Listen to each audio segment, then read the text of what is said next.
Hello, welcome to my YouTube channel. स्वागत है आप सभी का मेरे यूट्यूब चैनल में।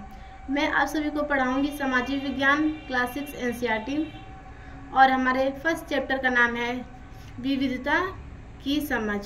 और जो हमारा आज का टॉपिक है वो भी है विविधता की समझ।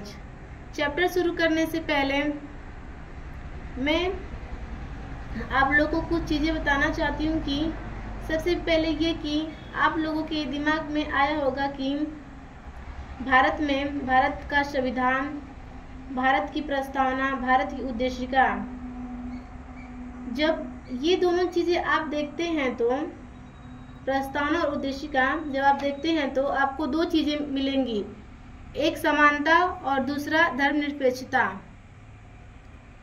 आपने कभी भी पढ़ा होगा तो ये जरूर सोचा होगा कि धर्मनिरपेक्षता और समानता को हमारे संविधान में शामिल करने का क्या कारण था। हमारे देश में विभिन्नताएं बहुत हैं, जैसे जातिगत विभिन्नता, धार्मिक विभिन्नता, भाषाई विभिन्नता। ये सारी विभिन्नताएं स्वरूप होती हैं विविधता की। एक प्रश्न उठता है, विविधता या अनेकता हमारे जीवन को किस तरह बेहतर बनाती हैं। यानी आप लोगों को पता होगा कि भारत में लोगों की सोचने की क्षमताएं भिन्न भिन्न प्रकार की होती हैं। आयु एज भी भिन्न भिन्न प्रकार का होता है। लैंग्वेज हम लोगों की अनेक प्रकार की होती हैं। जॉब करने का स्तर भी कई प्रकार का होता है। सांस्कृतिक भी हमारे भारत में संस्कृतियाँ भी अनेकों प्रकार की हैं और धर्म भी अनेक प्रकार के हैं। कोई हिंदी बोलता है, कोई इंग्लिश बोलता है, कोई भोजपुरी बोलता है, कोई उर्दू बोलता है। तो इसको हम और अच्छे से समझेंगे अपने टॉपिक के माध्यम से। तो चलिए हम चलते हैं अपने टॉपिक की ओर, पढ़ते हैं और समझते हैं कि विविधता क्या है।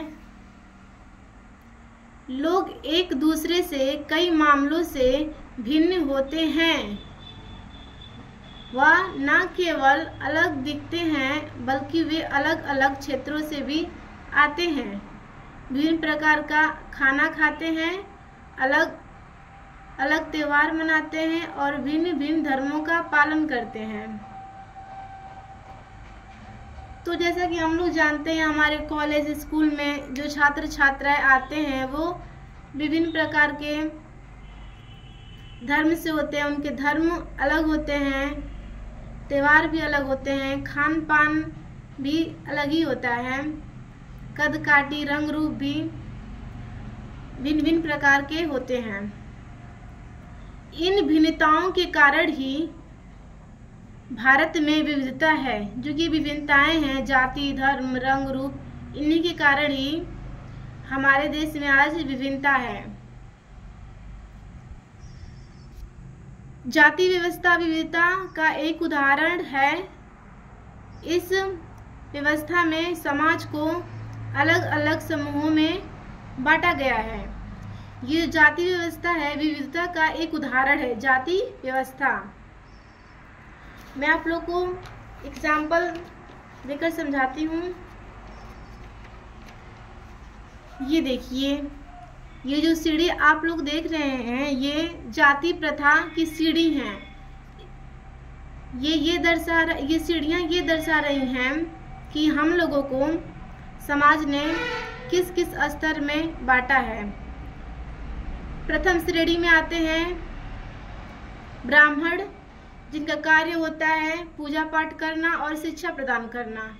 दूसरी श्रेणी में आते हैं क्षत्रिय, जिनका कार्य होता है राजा बनना, युद्ध लड़ना। और तीसरे श्रेणी में आते हैं वैश्य, जिनका कार्य होता है व्यापार करना, अलग अलग क्षेत्रों स्थानों पर जाकर व्यापार करते हैं।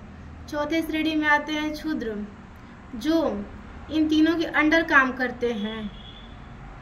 ये लोग जितना कहते हैं उतना ही करते हैं। इन लोग को अपनी बात इन लोगों के सामने रखने का भी अधिकार नहीं होता है। इन्हें नीच जाति में माना जाता है।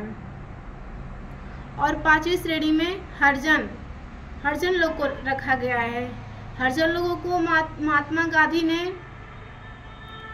जो ये हरिजन होते थे, इन्हें पहले अछूत माना जाता था। इन्हें अलग अलग नामों से पुकारा जाता था, लेकिन जो ये हरिजन नाम मिला इन लोगों को, वो महात्मा गांधी ने दिया है। महात्मा गांधी ने इन्हें हरिजन कहकर संबोधित किया है।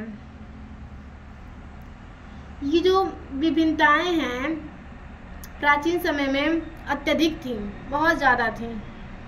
वर्तमान समय में हम लोग देखते हैं हमें पढ़ाई करने का अधिकार है, पढ़ाई के साथ साथ रोजगार करने का भी अधिकार है। अपने मन से हम लोग कहीं भी आ जा सकते हैं, हमें ये अधिकार है। हमारे संविधान ने हमें ये अधिकार दिया है।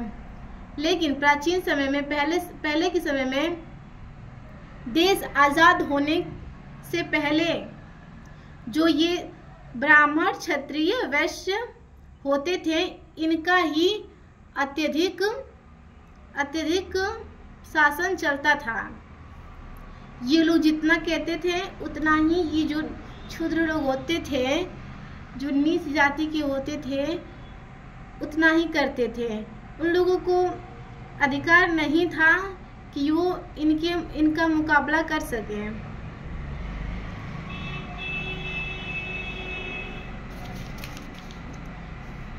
वर्तमान समय में हम लोग देखते हैं कि हमें बहुत सारे अधिकार मिले हैं, छूट मिली हैं, जो पहले के समय में नहीं रहता था।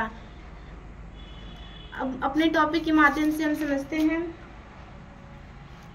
जाति व्यवस्था विविधता का एक उदाहरण है।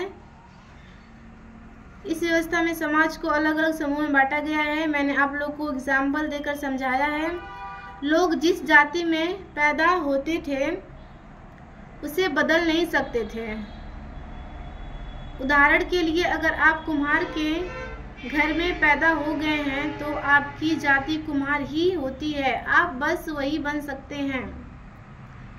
लोग जिस जाति में पैदा होते थे वो वहीं तक सीमित हो जाते थे। जैसे देखिए, अगर कोई कुम्हार के घर में पैदा हो गया तो वो अपने जाति के अनुसार ही कार्य करेगा। जैसे कुम्हारे लोग होते हैं, वो मिट्टी के बर्तन बनाते हैं, घड़े बनाते हैं, दिए बनाते हैं, वो वहीं तक सीमित रह जाते थे। अगर वो चाहें कि वो जो ब्राह्मण कार्य करते हैं वो करें तो वो नहीं कर सकते थे, उनको वो अधिकार नहीं था। वो चाह कर भी अपने अधिकार के लिए लड़ नहीं सकते थे।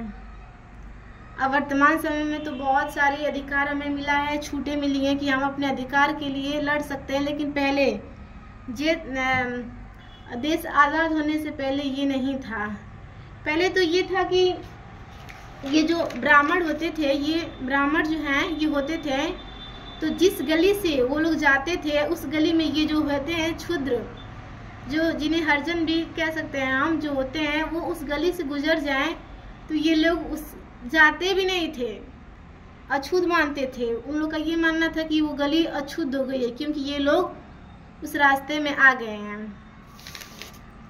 तो ये होता था।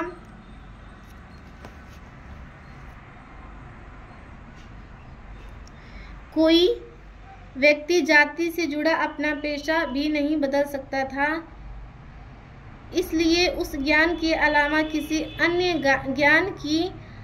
ज्ञान को हासिल करना जरूरी नहीं समझा जाता था।